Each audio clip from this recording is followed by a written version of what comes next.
Alright, let's close out 2025 properly. If you're into Rolex GMTs, this year was way more interesting than it looked on the surface. It wasn't the chaos years anymore. Things slowed down, prices stopped doing crazy things, and collectors started buying GMTs they actually want to live with. Not just chase for bragging rights. So think of this as a year-end hangout, not a hype list. These are the best Rolex GMTs of 2025 ranked. Every single one of these is top tier. We're just talking about what each one did really well this year, how collectors actually felt about them, and where things landed by the end of the year.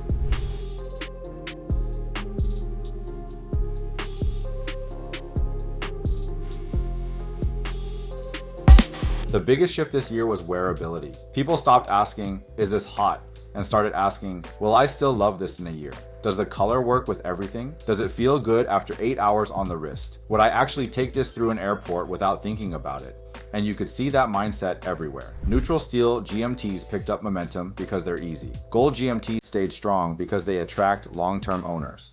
And aluminum bezel GMTs kept earning respect because they age, soften, and start to feel personal over time. By the fourth quarter of 2025, average GMT prices sat comfortably in the high teens overall, but the gap between references told a bigger story than the averages ever could. The watches people kept were the watches that made sense day to day. All right, let's get into it. At number 5, we've got the Rolex GMT Master 2 Batman 116710 BLNR.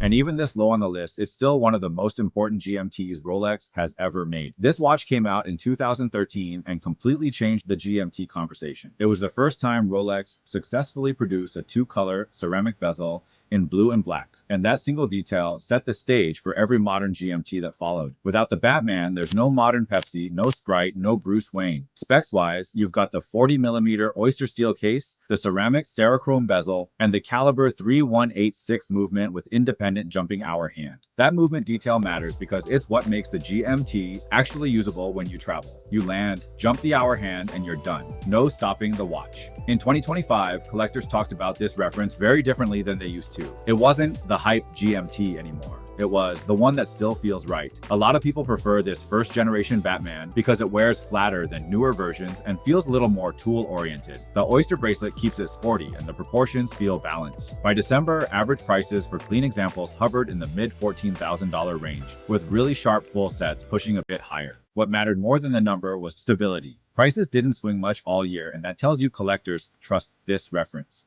The blue and black bezel is still one of the most versatile color combinations Rolex has ever done. Blue gives it personality. Black keeps it grounded. It works year-round and never feels forced. Compared to the watches above it, the Batman is the safest all-rounder. It doesn't scream history or luxury, but it does everything well, and that's exactly why it earns its spot.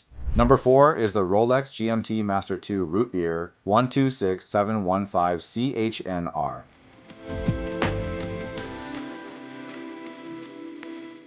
And this watch quietly gained a lot of respect in 2025. This modern root beer first appeared in 2018, but it took a few years for collectors to really understand it. By late 2025, it stopped being viewed as a flex piece and started being treated like a serious long-term GMT.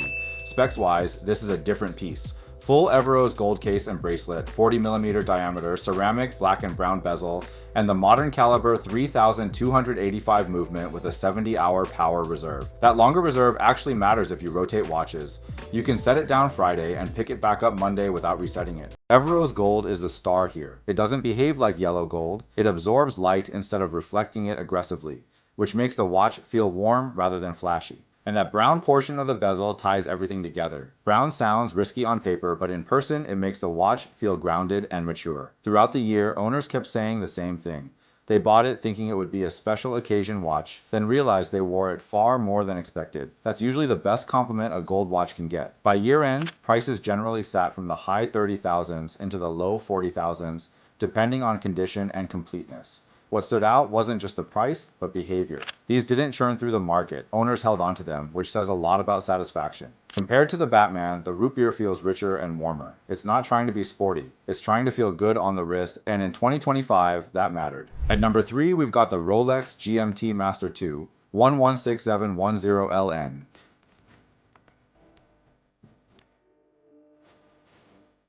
And a lot of Rolex collectors casually call this one the Green Arrow. It's not an official nickname, but it makes sense once you notice how that green GMT hand pops against the all-black setup. It's subtle, but it gives the watch just enough personality. This reference is basically the cleanest, modern GMT format Rolex ever did. Black dial, black Cerachrome bezel, oyster bracelet, and no loud color blocking. In 2025, when people kept shifting toward what do I actually wear, this one kept showing up in conversations because it's the easiest GMT to live with. It's the watch you throw on with anything and never feel like you're forcing it. On the spec side, you're getting the classic 40mm oyster steel case and the ceramic bezel that stays sharp. And functionally, it's a proper traveler's GMT with the independent jumping hour hand, so when you land, you can bump local time forward or back without stopping the watch. That's the whole point of owning a GMT-Master 2.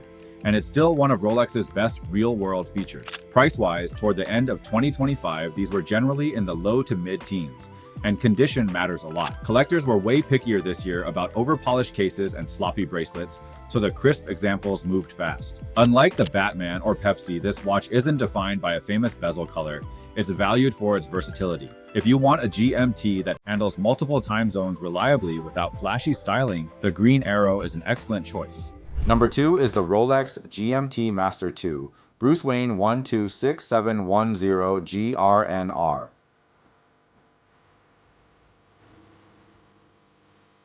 And this might be the watch that best represents where collector taste landed in 2025. This reference really started circulating in 2024, but 2025 was the year people lived with it, and the feedback stayed consistent all year. It's just easy. Specs wise, you've got the modern GMT formula done perfectly. 40mm oyster steel case, black and gray ceramic bezel, caliber 3285 with 70-hour reserve, and either oyster or jubilee depending on preference. Everything feels refined and intentional. That black and gray bezel is the secret. It doesn't demand attention. It works with everything. People who thought they wanted color kept reaching for this one instead, and that tells you a lot about how people actually wear their watches. By mid-December, prices consistently sat just under or just above $19,000, depending on condition. That premium stuck all year because demand stayed real. A lot of buyers already owned a Pepsi or Batman and added this as their daily GMT. Compared to the Green Arrow, it's quieter. Compared to the Batman, it's more refined. This is the GMT you grab when you don't want to think.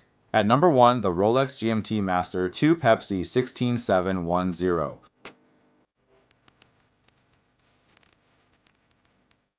And this isn't nostalgia talking, it's pattern recognition. This reference ran from 1989 to 2007, and that long production window created layers. Different dial styles, different lume types, lug holes versus no lug holes, And multiple bezel variations. You can enjoy this watch casually, or you can go deep down the rabbit hole. Specs-wise, it's slimmer and lighter than modern GMTs, with an aluminum bezel and the caliber 3185 or 3186 depending on year.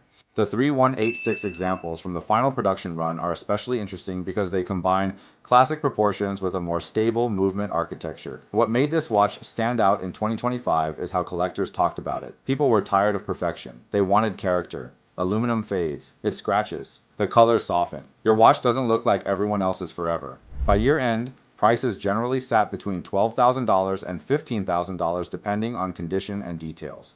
But what mattered wasn't price movement. It was ownership behavior. People sold modern GMTs and came back to this. That tells you everything. Compared to the modern pieces, the Pepsi is less sharp, less glossy, and less perfect. But it feels alive. And in 2025, that mattered more than ever. So that's the year-end GMT recap for 2025. And honestly, if you ended the year with any of these, you did well. If you want the modern milestone that always works, the Batman is still a great pick. If you want warmth and luxury without shouting, the root beer stands alone. If you want personality, the Green Arrow delivers. If you want the modern daily king, the Bruce Wayne nailed it. And if you want the soul of the entire GMT story, the 16,710 Pepsi still holds that crown. Now I want to hear from you. Which GMT defined your 2025? Or which one are you chasing in 2026? Drop it in the comments and tell me what prices you're seeing where you live. That stuff matters more than people realize. If you want to keep going, hit the related videos on screen. More GMT talk, more buying tips, less regret. Alright, see you in the next one.